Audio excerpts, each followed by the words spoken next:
কিচ্ছু হবে না দীপ্তবাবু, আপনার কোনো বিপদ ঘটবে না। আপনি দয়া করে বেরিয়ে যান। দেখুন ডাক্তারখানা এখান থেকে ঠিক 10 মিনিটের পথ। আমি আবার কয়ে দিচ্ছি কেমন করে যাবেন আপনি। আপনি শুধু যান এখান থেকে,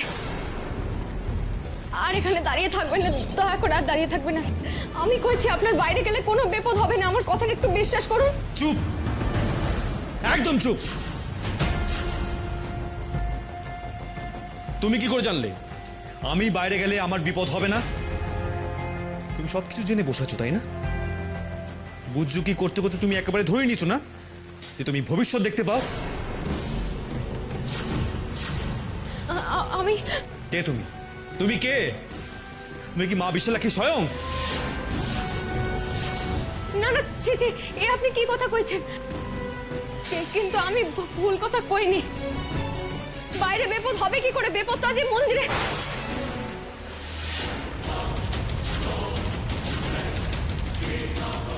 কি বললে? কি বললে তুমি? এই এই মন্দিরে বিপদ?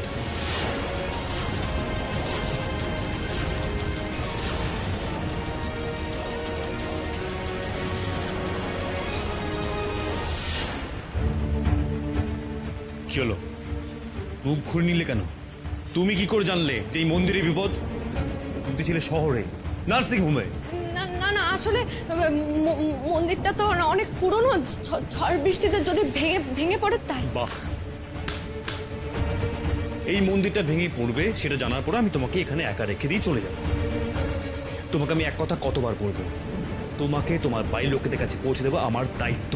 আমিও তো আপনাকে অনেকবার কইছি কি আপনাকে সেই দায় থেকে আমি মুক্ত করেছি। তুমি কে? তুমি কে আমাকে এই দায় মুক্ত করার? আমি এই দায়িত্ব নিজে বেছে নিয়েছি। না দীপ্তবাবু, এই দায় আপনি নিজে নেননি, এই দায় আপনার উপর চাপিয়ে দেওয়া হয়েছে। আপনি তো তাই বলেছিলেন একদিন।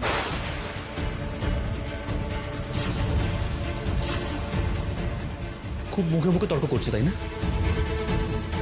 একটা কথা খুব ভালো করে শুনে রাখো ত্রিনয়নী, আমি যদি এখান থেকে যাই তাহলে তুমিও আমার সঙ্গে যাবে।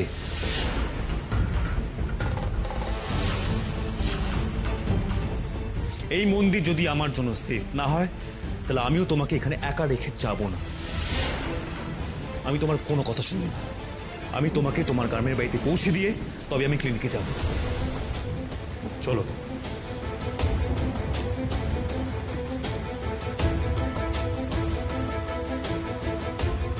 কি হলো? কি হলো? চলো, ট্রাই টু আন্ডারস্ট্যান্ড। দেখো, তোমাকে তোমার বাড়িতে পৌঁছে দিতে পারলে আমি নিজে বাড়িতে ফিরতে পারবো। Please try to understand. আমি যেতে পারবো না দীপ্তবাবু, আমাকে দয়া করে জোর করবেন না।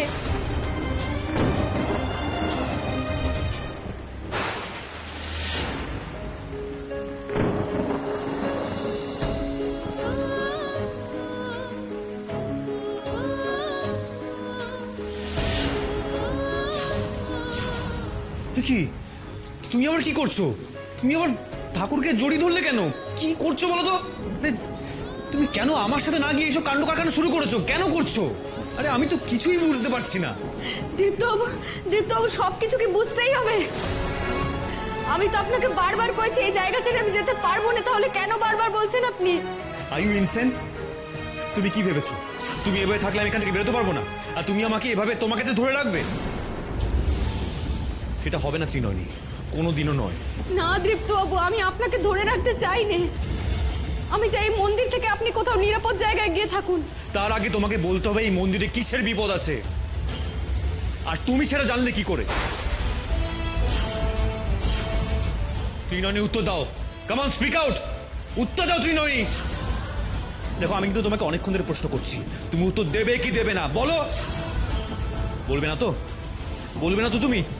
আমি স্বপ্ন দেখেছি।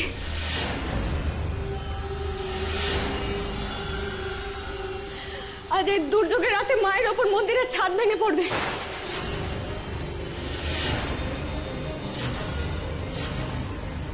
কি?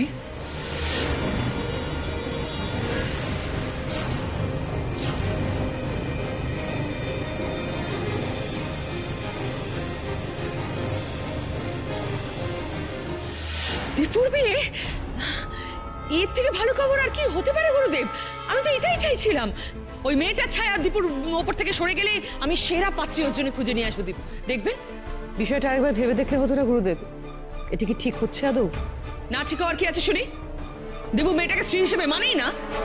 এখন মানে না, পরেও যে কোনোদিন মানবে না সেটা জোর দিয়ে বলা যায় কি?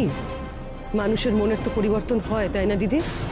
বাবা, প্রতিবাদী তো এবারে দীপুর মনের কথা সব আগে থেকে জেনে বসে আছেন দেখছি। হ্যাঁ, সেটা তো স্বাভাবিক মামাজি। তুমি জানো না কাকিমণি দাদাভাইকে কতটা ভালোবাসে, আর তোমার কোনো আইডিয়াও নেই। যাকে বাদ দাও, এইসব কথা বলে কোনো লাভ নেই।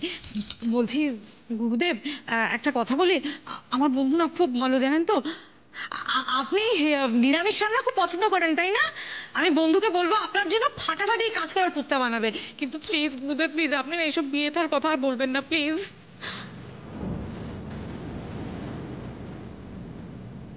মা কৃপাময়ী, আপনি তপব্রতকে নিয়ে আমার ঘরে আসুন। আমি এই বিষয়ে আপনাদের সঙ্গে একটু আলোচনা করতে চাই। মনে হচ্ছে এই বিয়ের কথার আড়ালে গুরুদেব অন্য কিছু বলতে চান। আর তপু, চলুন গুরুদেব।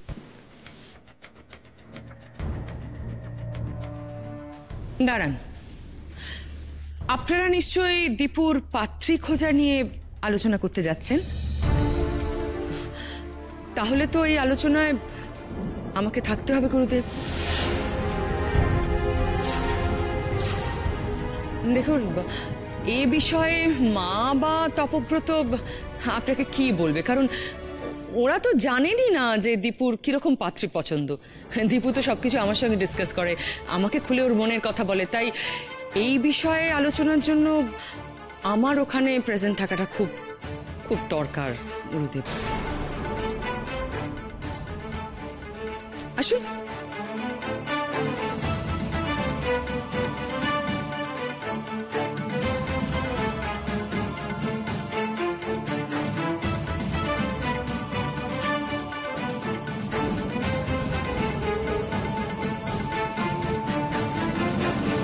কাকিমণি, কাকিমণি শোনো।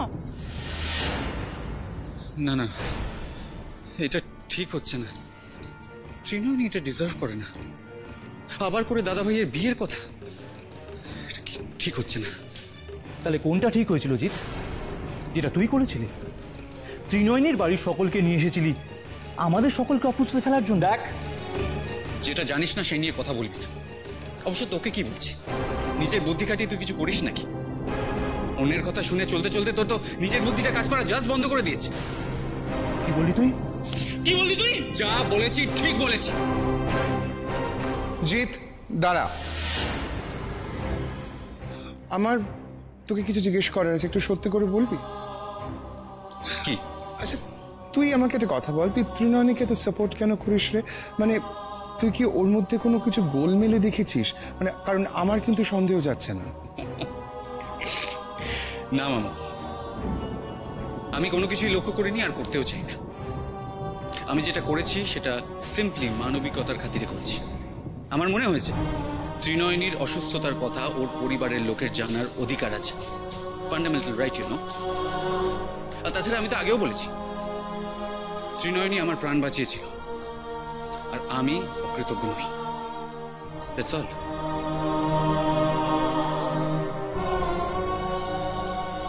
আমার মন থেকে কিছুতেই সন্দেহটা যাচ্ছে না। There's something wrong about this girl. এই মেয়েটার কিছু একটা রহস্য আছে। তুমি ঠিক জানো এই মন্দিরের ছাদ ভেঙে পড়বে। আমি যা কইব তা কি আপনি মানবেন? বলোই না। সত্যি আজকে মন্দিরের ছাদ ভেঙে পড়বে, মা আমায় দেখিয়েছে।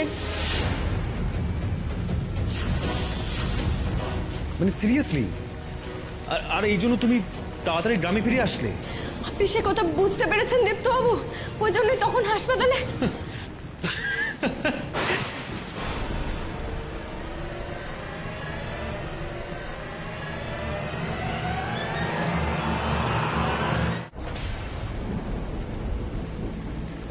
আপনি হাসছেন?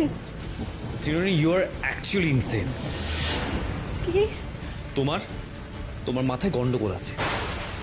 মানে একটা স্বপ্ন, জাস্ট একটা স্বপ্ন যেন তুমি আমাকে এত দূর ছুটিয়ে আনলে। আরে আমি তো মাকে কনভিন্স করেই ফেলেছিলাম যে তোমাকে আরো 2-1 দিন নার্সিংহোমে রেখে দেবো, আর একটু সুস্থ তোমাকে নিয়ে আসতাম। আর তুমি, তোমার কথায় না আমার গুরুত্ব দেওয়া একদম ভুল হয়েছে। এই ঝড় জলের রাতে এসে আমি বেকার ফেসে গেলাম। আমি তো আপনাকে। চুপ! তুমি কি সত্যি বিশ্বাস করো স্বপ্ন সত্যি হয়? কি করে আপনাকে কই যে মা আমায় যা দেখান তাই সত্যি হয়, আর এটাও সত্যি হবে। আজকে এই মন্দিরের ছাদ ভেঙে পড়বে। এই শোনো, তোমার এই আজগবি গ্রাম্য বোকাবো না আমাকে শুনিও না।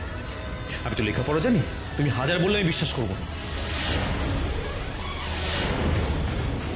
শোনো, তুমি তোমার এই স্বপ্ন নিয়ে থাকো, আমার কোনো অসুবিধা নেই, কিন্তু আমার কাছে সব থেকে বেশি যেটা ইম্পর্টেন্ট, তোমাকে তোমার বাড়িতে পৌঁছে দেওয়া আর আমার এখান থেকে বেরোতে পারা। প্লিজ এবার আমাকে রেহাই দাও।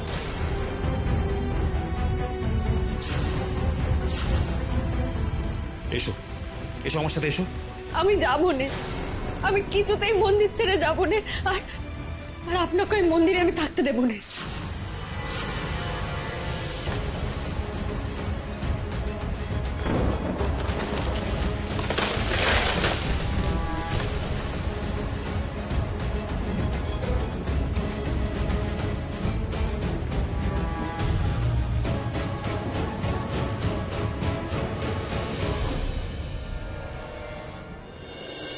আসো আসো। না না, আমি যাবো না ভেতরে, আমি যাবো না। আচ্ছা, আপনি হুট করে এরকম আমাকে ভেতরে যেতে বলছেন কেন বলুন তো?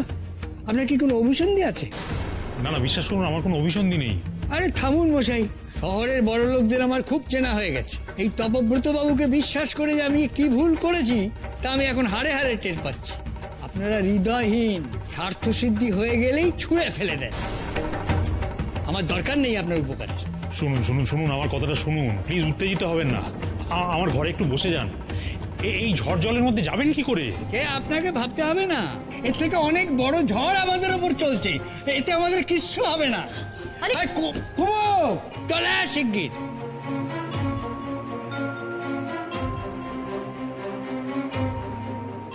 বাবা আপনি শান্ত হন।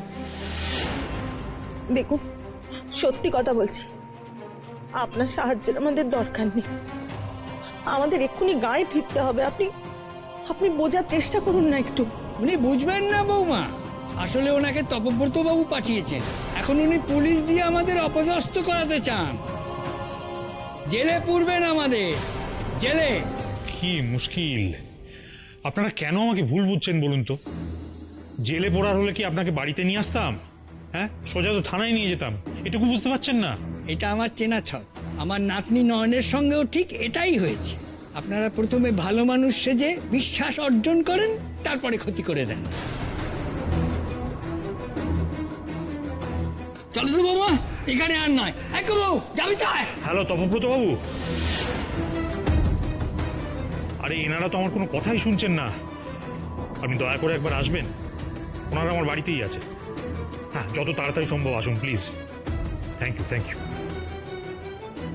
আপনি তপব্রত বাবুকে ফোন করলেন কেন? দেখলে বৌমা, দেখলে আমি বলেছিলাম না এনার অন্য কোনো অভিসন্ধি আছে। হ্যাঁ, অভিসন্ধি আছে। সেটা কি জানেন? ত্রিনয়নীর যাতে মঙ্গল হয় সেটা নিশ্চিত করা।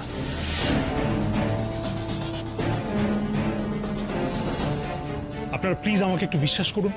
আমি আর তপব্রত বাবু ত্রিনয়নীর ভালো চাই। আপনাদের এখানে নিয়ে আসা হয়েছে কেন জানেন? যাতে আমরা ত্রিনয়নী আর দীপ্তর বর্তমান পরিস্থিতি সম্পর্কে একটু আলোচনা করতে পারি, শুধু সেই জন্যে, আর কিচ্ছু নয়। দয়া করুন, জামাই বাবাজিকে নিয়ে আমাদের কিচ্ছু শোনার নেই। আমাদের একটাই ভয়, জামাই বাবাজি না মেয়েটাকে ওই গায়ে একা ফেলে রেখে চলে আসে।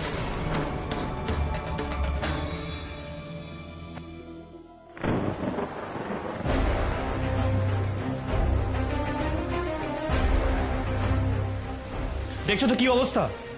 আর তুমি বলছো তোমাকে আমি এইভাবে এখানে রেখে দিয়ে চলে যাবো? ত্রিনয়নী, তুমি ভুল ভাবছো।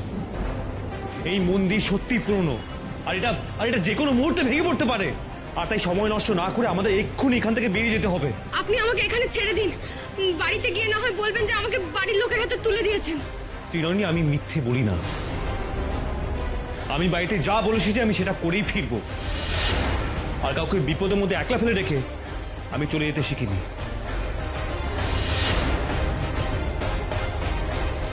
চলো।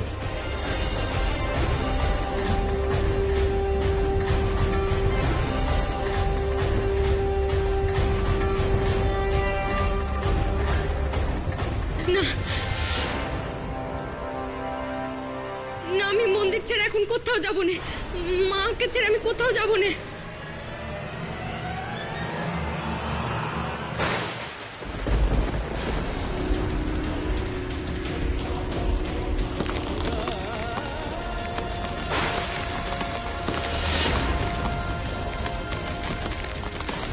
ত্রিনয়নী!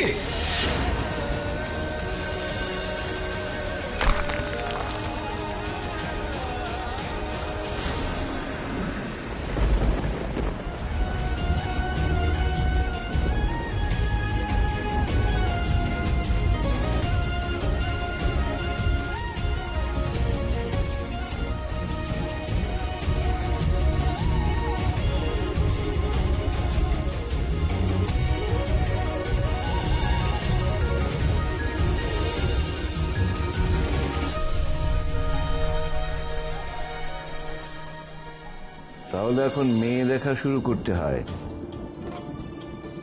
আপনি যেটা ভালো বুঝবেন। যাক বাবা, এই ত্রিনয়নীর পালা চুকলো। এবার যে আসবে তার সাথে আমি যা করার করবো। আপাতত এই বিয়েতেই মদত দিতে হবে। গুরুদেব, দীপুর একটু ফর্সা, সুন্দরী, এডুকেটেড মেয়ে পছন্দ। আপনি তো সব জানেন, আপনি তো ওর কুষ্টি দেখেছেন। মেয়েটা যেন একটু লম্বাও হয়, আর ফ্যামিলিটা ভালো হওয়া তো সত্যিই খুব প্রয়োজন। সেসব আমি লিখে নিয়েছি। আমি যে সম্বন্ধ আনবো তাতে দীপ্তর পছন্দই হবে। তবে বাইরে তো ঝড় বৃষ্টি হচ্ছে, আমাকে একটু এগিয়ে দেওয়ার ব্যবস্থা করো। হ্যাঁ হ্যাঁ গুরুদেব, আমি নিজেই আপনাকে ছেড়ে আসবো। বেশ, তাহলে আমি যাই এবার গুরুদেব। হ্যাঁ, এসো।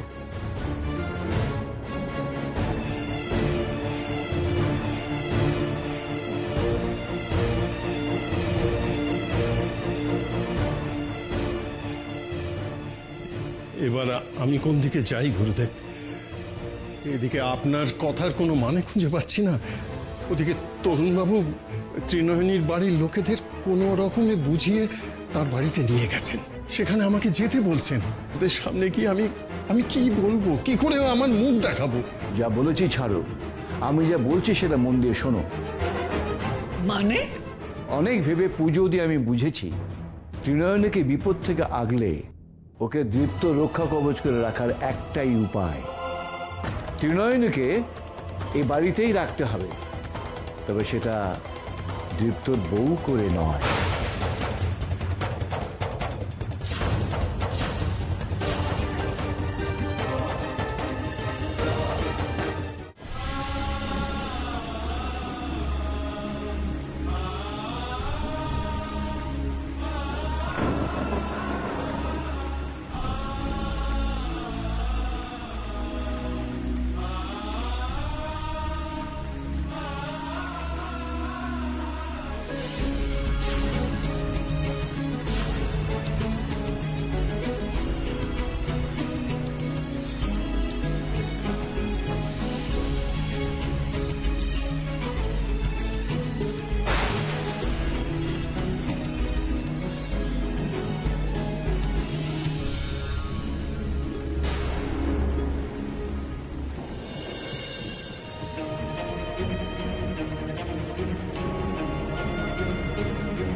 মা গো, এ তোমার কি খেলা মা?